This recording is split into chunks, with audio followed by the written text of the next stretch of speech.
I'm Niti. Welcome to the nitty gritty. Dah, asal aku ketawa? Ha? Okay, kembali. Okay, boleh. kembali Back to kita punya second episode. Ya, episode 2. Welcome back everybody. Before we start, maybe I nak tanya Abang Niti. Boleh. Experience bang after first episode buat podcast ni. Macam mana? Macam mana ya? Best tak? Aku tak tahu lah. Orang masih baru je. Aku kerembat je lah, Joy. Ini senang berbual je apa. Orang tanya aku jawab. Aku jawab orang tanya. Tapi ni you punya show. You sepatutnya pilot the whole thing kan? Joystick ada joystick. Baru je. Memanglah aku punya show. Aku suka lah kan. Tapi konon stay bodoh lah.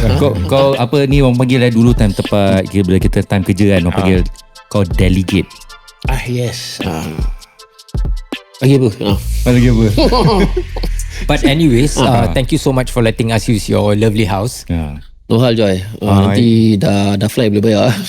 And your wife pun masih bangun lagi, sediakan kita air semua. Support your biggest pillar of support. Joy. First question. Do you think wives play a huge role in making their husband successful? Mesti lah je. Baju siapa nak basuh Kan? Rumah siapa nak mop Lantai siapa nak bersihkan Salah tu, salah. Betul. Dia Abang Nizam ada cakap. Betul. Apa bang? Okay, aku pernah tanya satu ustaz ni lah. Dia pun hakam Ustaz juga ada tempat. ARS tak? Ini ustaz ada IRS dia hakam je tempat mahkamah syariah. Boleh. Okay, dia Boleh pernah aku pernah tanya dia lah. Dia pernah cakap tau kerja-kerja rumah, baju semua. Ini semua tanggungjawab lelaki tau. Husband. Okay. Husband wife punya duty is solely to give birth to children. That's it. Children, kids. That's it. Kemas rumah, mop lantai, cuci baju, lipat baju, semua. Tapi kalau kita tak mampu pasal kita kerja, kita kena gajikan orang. Kena suruh, yalah, you must come out from your wallet to get people to come and clean your house lah, buat kerja rumah. Okay. With that being said, kalau misalnya wife yang buat kerja tu semua, kita gajikan mereka ke macam mana? Okay, tu dah consider nafkah. Nafkah separate. Itu ihsan. Kalau isteri nak tolong in doing the housework, itu ihsan. Belas kasihan seorang isteri terhadap suami. Sebab tu kerja rumah semua aku buat. But I've been doing that lah. I've been doing that since, because my wife selalu tak ada rumah dulu kan. Dia selalu belayar. So who look after the house? Sebelum aku ada children, before I had kids also, I dah start buat gitu. Betul. And I usually wait, let's say besok besok dia balik pukul 3 petang Okay. For example pukul 11 aku dah buat kerja rumah. Because I want her to come back to a very clean house. Dia masuk dalam, flooring semua bersih, sui. Sampai gitu dah sekali tahap aku punya toilet semua aku scrub, so that bila dia balik, pasal dah penat kan, belayar kadang 16-17 jam dalam kapal terbang. Dia masuk tengok rumah, dia jalan kaki lantai semua bersih sampai gitu sekali lah. So I'm used to doing housework lah. Okay. Aku pun buat kerja rumah. Kau buat kerja rumah? Aku action Alhamdulillah. Dulu rumah ni bila aku baru pindah, lantai semua aku sapu. Aku sapu je. Setahun 2 tahun aku sapu. Tak pakai vacuum. Sampai aku tak tahan, aku boleh vacuum. Aku dah boleh vacuum, tapi mop semua aku mesti buat dah. Pasal aku kerja keras ni. Aku tak percaya sangat bini aku mop. So aku mop ada lain style sikit. Okay lah. OCD lah. Sama lah macam aku juga. Aku tak pasal OCD lah. Aku mop tapi mop.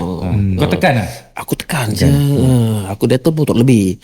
Sebab tu ini benda biasa aku buat lah. Benda lain biasa kemas lah juga. Tolong lah. Takkan aku nak tolak kat dia kan. Ya. Tak semua lah. Tak 100% lah kan. Tapi at least 50-50. Share sama-sama lah. Betul. Betul. And with that being said, let's proceed to the first very question yang Rau nak tanya sangat. Kenapa the very first choice was to sign on to becoming a police officer? Soalan maybe siapa? Abang Niti boleh start dulu. Boleh. Abang Niti, siapa yang masuk force dulu? Abang Niti ke Nizam lah. Dia naik 8 Kau start dulu. Dia start dulu lah. Dia laucau dulu. Dia start dulu lah. Okay, actually 96 lah. I masuk NS semua.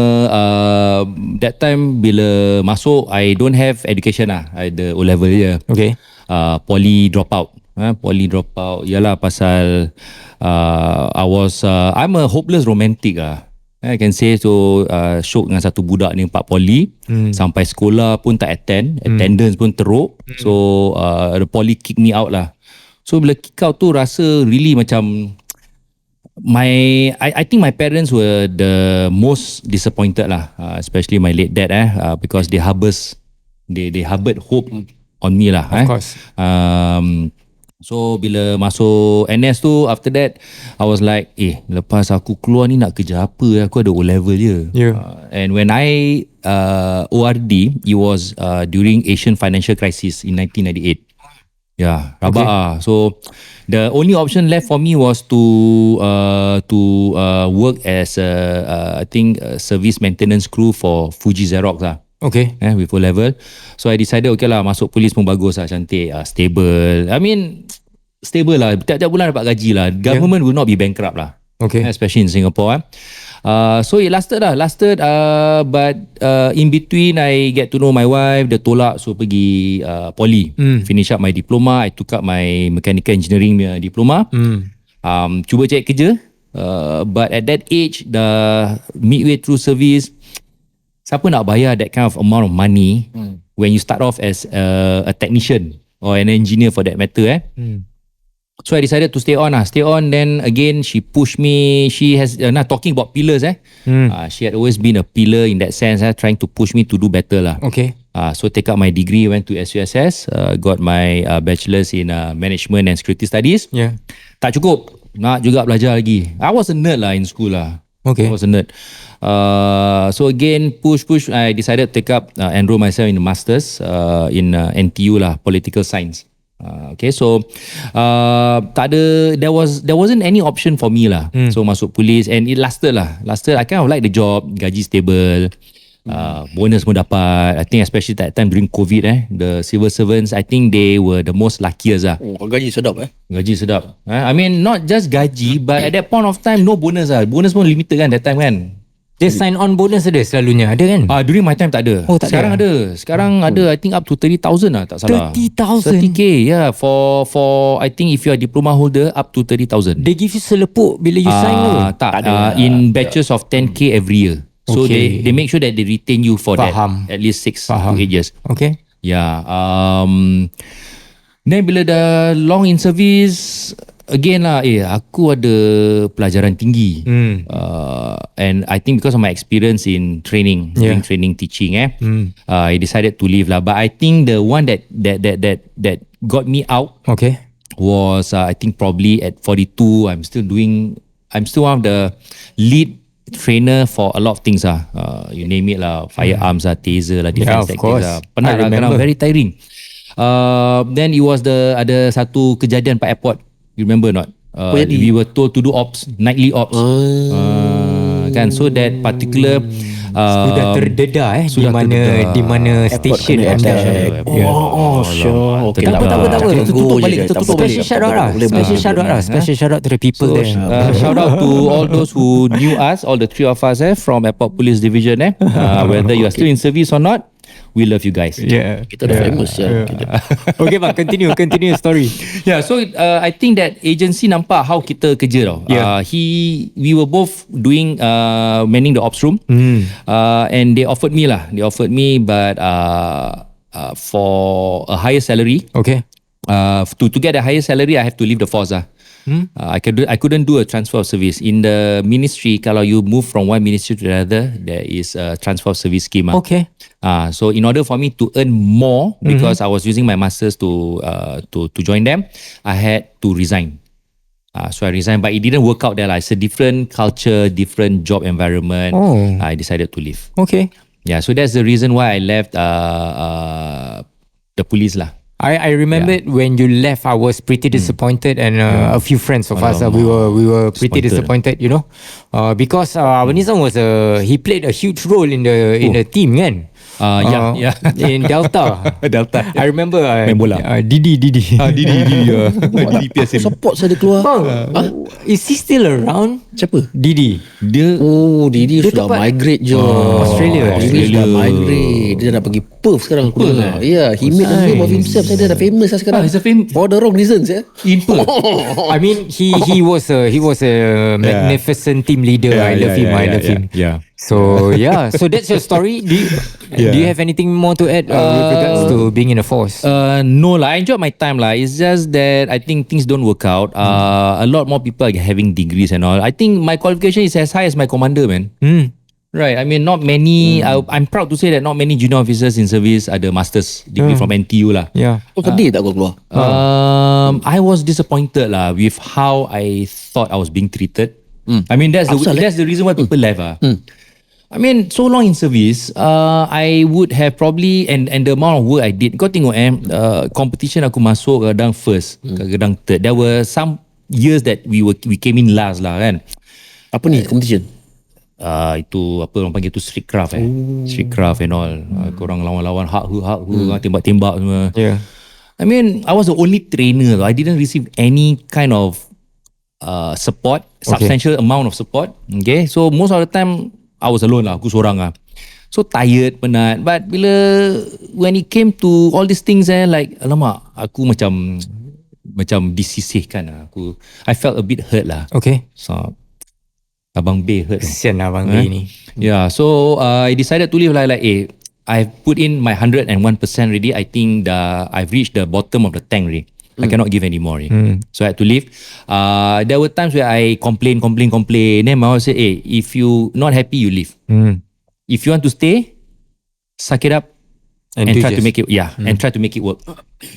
Yeah, it's normal lah. It's normal lah. So I decided to take the leap of faith, plunge. Yeah. Go. Tapi I did some planning lah. I prepared myself. You have to lah. I mean, we have families to feed. Tak boleh just terjun botol je lah. We need to make sure that aku nak buat ni, aku nak buat ni, and make sure you get there. And when you get there, after that, then you leave. Okay. And the rest all tawakal Allah. Kita semua berpandukan rezeki semua comes from Allah. So that is the biggest faith that you need to have lah. Your faith on Allah. Yep. Abang Niti pula macam mana? Do you have like interest in policing? Tak ada sia. Tak ada. Actually masa Yeah. what thing? You need to know his nickname not bila part service. Apa dia? Aku cakap tak style lah. Orang cakap bagus. Sergeant Slaughter. Cerita Kenapa panjang. bang? Pasal dulu Pernah jatuh longkang? tak ada, bukan jatuh longkang. Polis kita selalu bikin ops dengan Ami lah senang cakap. Okay, hold that thought. hold You cerita dulu kenapa Boleh, you masuk boleh. polis, then kita masuk dalam cerita tu. Sebenarnya aku tak nak masuk polis pun. Tak nak? Tak nak masuk polis. Tak ada interest? Okay lah, maybe dulu aku punya interest kat NPCC je lah. Masa aku masih kecil kan, nanti aku cakap dengan bapak aku nak masuk polis lah. Bapak tak suka je. Aku cakap kau boleh jangan masuk polis lah. Pasal polis tak ada overtime. Pelik juga. Pelik Because juga. most parents selalunya cakap masuk bagus, sana, stable. Tak, pasal bapak aku lain sikit. Okay. So then bapak aku nak aku masuk SQ. Cabin crew. Tak, pilot lah saya. Pilot. Tapi sebab mata aku ada short sikit kan. So aku tahu aku tak boleh masuk SQ jadi polis. So aku punya plan initially aku nak ambil diploma. Terus masuk SQ. Jadi ni yang masuk SIEC aku dulu.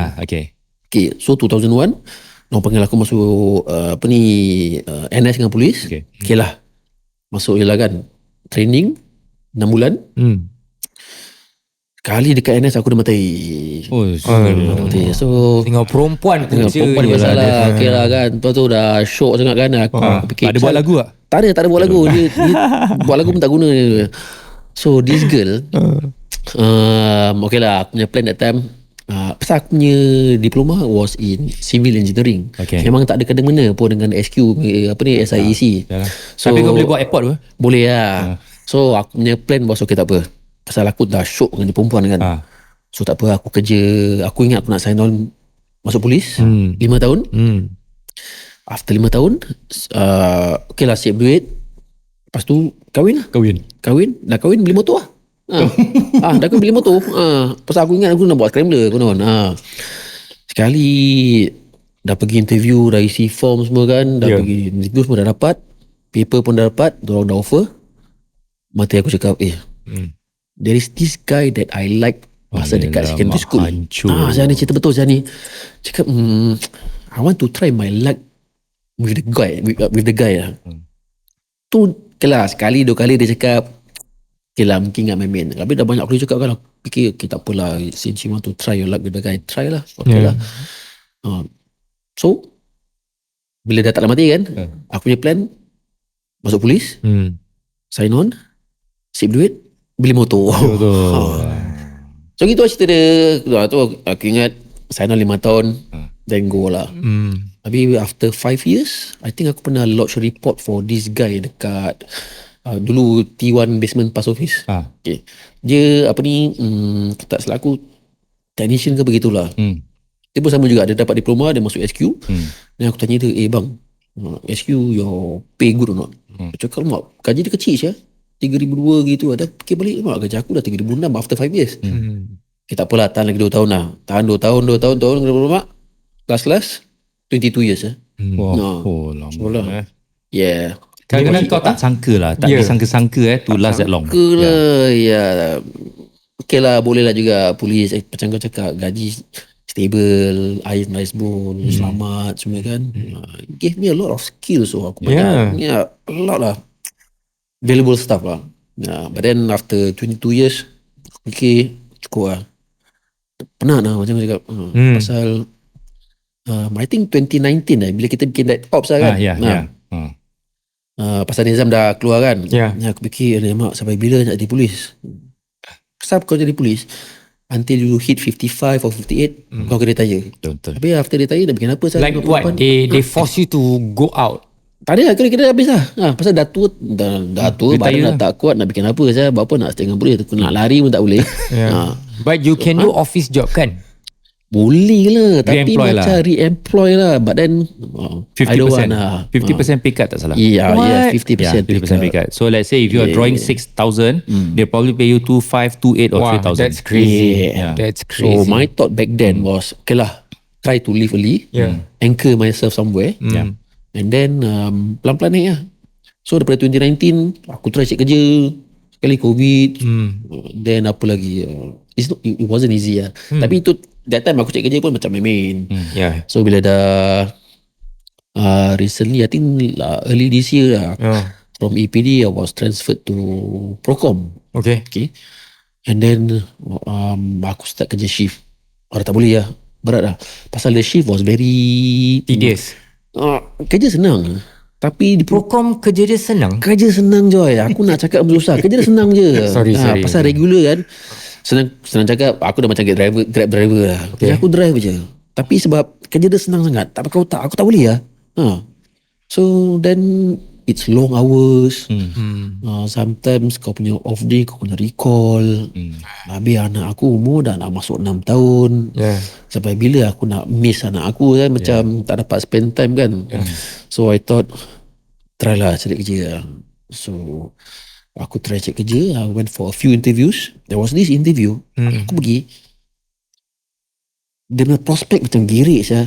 Dan guy pun macam, okay lah, dia macam nak ambil aku kan. Kali Indian dia tak ambil je.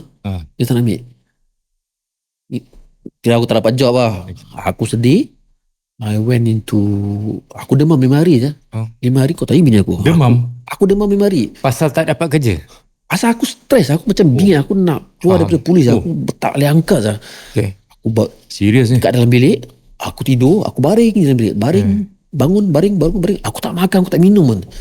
5 hari? 5 hari. For that 5 days, I lost 7 kg. Saya bilang. Macam Kasim selamat ni. And then, nasib baik tak cucuk mata. Nasib baik tak cucuk mata. Aku demam 5 hari. On the 4th day, I told myself, sudahlah, sampai bila aku nak macam ini kan. Might as well kau bangun, try cari kerja ke apa ke, buka LinkedIn ke mana-mana lah kan. Bangun, mandi, duduk dengan anak aku lepak kat depan TV ni lah. Buka this website kan, aku ternampak, dekat ni tempat ada job. Ini job macam kawan aku punya job. Macam takkan dia ni dah resign kan. Terus aku tanya dia lah, ni kau punya kerja Terus cakap, hati ada kosong, kau nak tak? Kalau kau nak, kau kasih aku kau punya resume, aku pass kat dia punya boss, pasal aku kenal dia punya boss. Aku pun saja lah, kasih pakai WhatsApp lagi. Tak sampai 1 minit, dia cakap, Niti, diorang cakap diorang nak kau. Terus gedebak-gedebuk, I think within 2 months aku resign, tukar kerja baru. Settle je. Yeah, because after hearing the both of you ceritakan jalan cerita sebagai seorang police officer kan, betul. with the knowledge that you gain throughout the years, I think macam senang kan nak cari kerja kat luar, sebab many of the organisations out there, they are looking for people who are like have the knowledge of security, banyak knowledge buat training. So it's not easy to find gems like the both of you. And bila Abang Niti tadi ceritakan bahawa Kosong jadi gems ya. no lah, like I mean Diamond like susah nak dapat kerja, like macam janggal kan, Susah initially pasal aku pun tak tahu lah, maybe Tuhan dah tentukan kan. Kadang-kadang bila pasal kita trainers, so my thought back then was, okay lah, aku nak try masuk in the training industry, learning and development ke apa. Apply, tak dapat lah. And then in the end aku masuk under security ops. Pasal why? Pasal because of my security background. So macam budak-budak yang sekarang ni, actually banyak lah juga members tanya aku, bang, kerja kat luar rabak, okay tak? Macam senang dapat ke? Dan aku tanya pasal diorang pun nak resign, diorang pun nak keluar, pasal diorang pun tak tahan. Faham. But their worry is that diorang kata diorang tak ada skill. Ada skill, then some ada degree, ada their qualification lagi tinggi daripada aku. Tapi nak keluar dan takut pasal diorang takut gaji kecil, diorang takut tak boleh survive, diorang tak tahu nak kerja apa. Faham. So macam kau cakap tadi lah, we have experience, but these friends yang who are still in blue, they don't know that actually aku punya skills I gain from the force for the past 10-20 years actually boleh pakai kat luar kan. Boleh pakai. And ada lagi, not just normal police officers lah, diorang bikin planning, diorang bikin project. So kalau satu dua orang tanya aku, kira okey lah. Sekarang dah banyak asal orang tanya aku. I have another question. Maybe I want to have this towards Abang Nizam. Okay. Do you think people in the force kan, yang in the force, police officers kalau dorang convert into ATOS ataupun Certis Cisco, do you think it will be more worth it or no? Personally, my personal opinion, I think jangan lah. Okay. I think it's best that you still maintain being in the force, because for Certis and ATOS, diorang kebanyakan work on contracts. And they are getting a lot more contracts lah. So a lot more contracts, minimum manpower lah, because you need to operate on the profit. Okay, so kalau macam contract banyak, then manpower tak cukup, you will end up working more.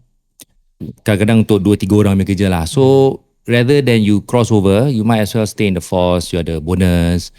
And being in real estate industry, I've noticed lah, most of them in civil service, diorang punya CPF OA, diorang punya CPF funds healthy no. Alhamdulillah. Very healthy. Berapa sih? Depends on how long they have been working lah. But I think probably maybe dalam 15 years service, diorang probably dah ada $200,000 to $300,000. OA. Abang Niti pun dah fully paid kan your HDB. Alhamdulillah. Nak jual lah. See, that's why like being in the force macam berbaloi lah kan. Berbaloi. And that's why sometimes orang takut tau. Takut to leave. Because they are already in a comfort Betul zone. Comfort zone. Comfort zone. Interesting.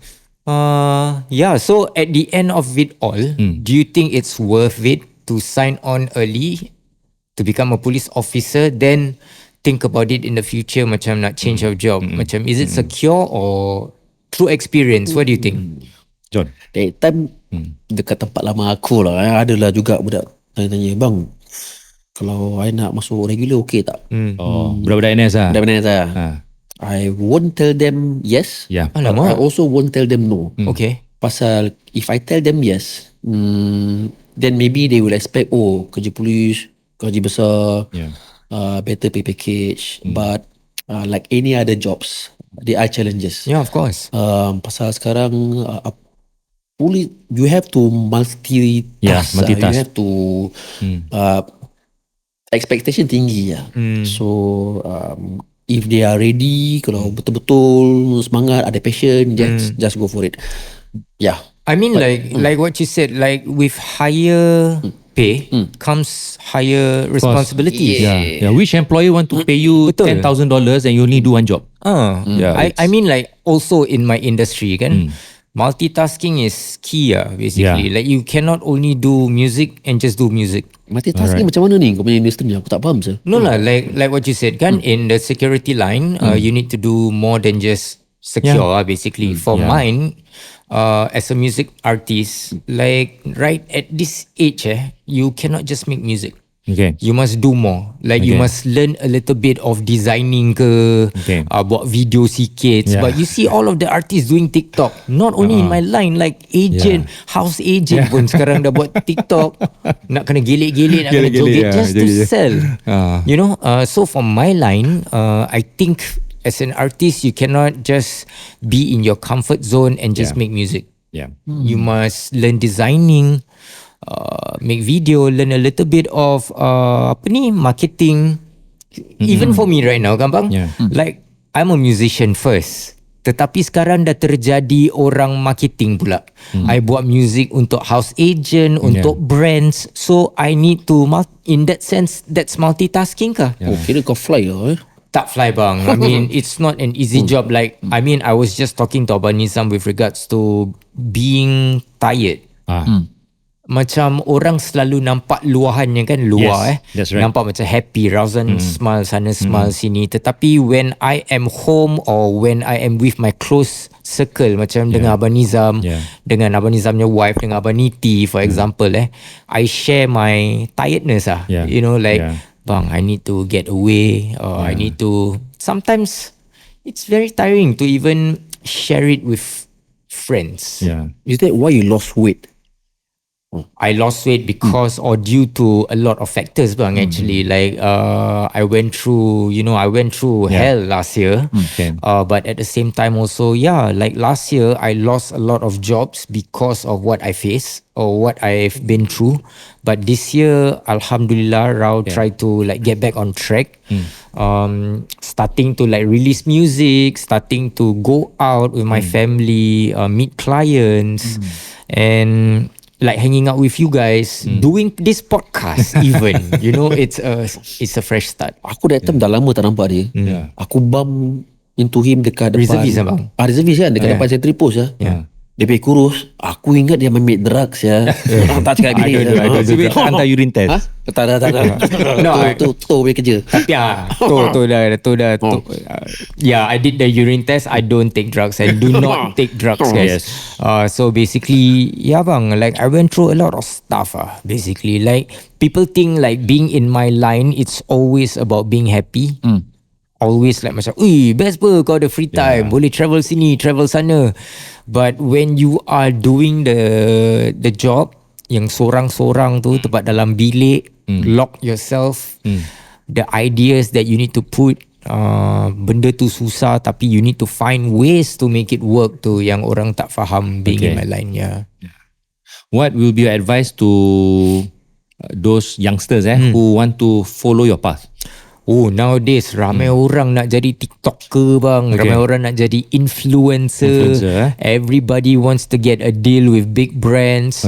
But you need to put in the work. I think my advice is slow and steady, don't rush it. Santai.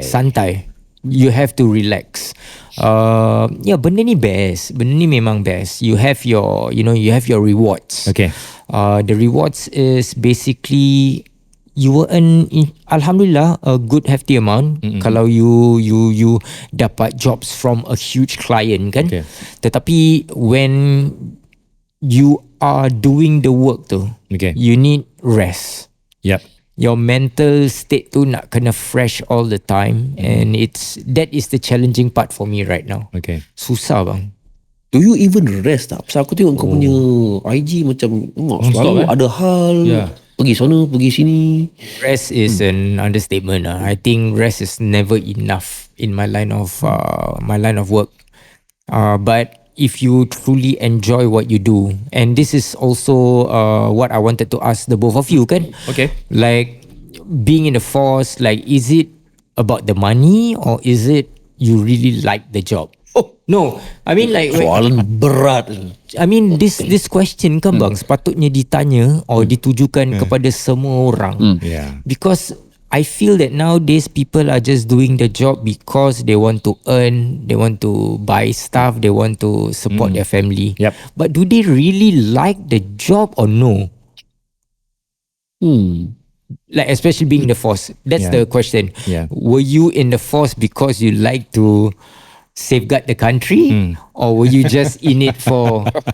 But looking at the both of you, I've asked, dorang masih nak pergi reservist, guys. Aku tak cakap reservist, aku nak saya pergi reservist. But then due to circumstances, aku nama better not lah. Kenapa pula bang? Tak ada.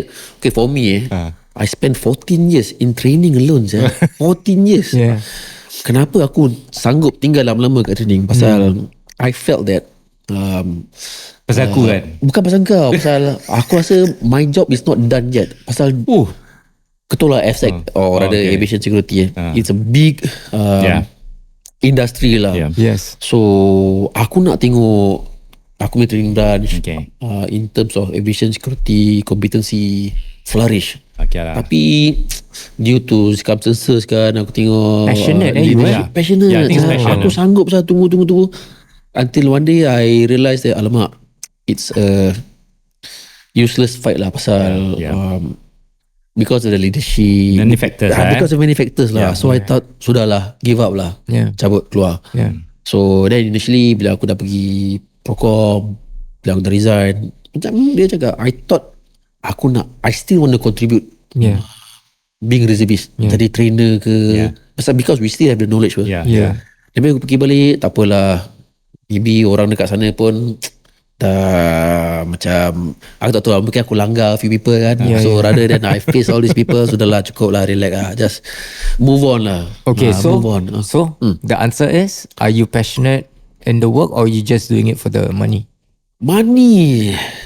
Keep it short. We are already on 30 minutes. Dah tak cukup time. Okay, tak apa, go ahead. It's the passion. Passion. It's passion. Nice. You cannot get rich in civil service. Interesting. You can go, you can own a car, feed your family, go for holidays once or twice a year, but you cannot get rich. What keeps our fire burning is a passion. Deployment, we are usually one of the first few to arrive. Mana selalu kita trainers, we are always deployed lah. The first names that we put up for deployment will be trainers. Kita we arrive early, we are kitted early, we put on our uniform early. It's the passion. Nizam? Passion. It's a passion. I couldn't get rich being in civil service, but it's a passion. That's very interesting because the newer generation, maybe they are just, I mean, it's not wrong tau, jangan salah faham. You can just do it because of money, because you have people to support, like your family kan. True. There's no wrong at all. Tetapi like to find passionate people, it's pretty hard. And when you lose, like for example, an organisation to lose people who are very passionate pun sayang juga. Exactly. There's a vacuum created. You're not losing the people, you're losing an asset. Betul. Okay, I mean that sums up our second episode of being passionate in doing our job. Maybe the next episode kita boleh talk a little bit more juga, maybe sikit, then we move on to the next topic. Kalau kepada orang semua, Niti, don't worry, I will help you with the closer. Boleh je, I go je. This is the Nitty Gritty podcast, and this is Abang Niti, this is Abang Nizam Bey. For those of you guys who are interested to listen to the podcast with regards to macam bapak-bapak macam kita, share stories, this is the place to be. And you guys should subscribe and continue supporting us as we will share more with you with regards to how bapak-bapak work lah, basically. Abang-abang lah, tak bawa-bawa. Aku dah bapak je. Okay lah, boleh saja. So till the next episode, Amaniti. Let's go. InsyaAllah. Okay, see you guys. Peace.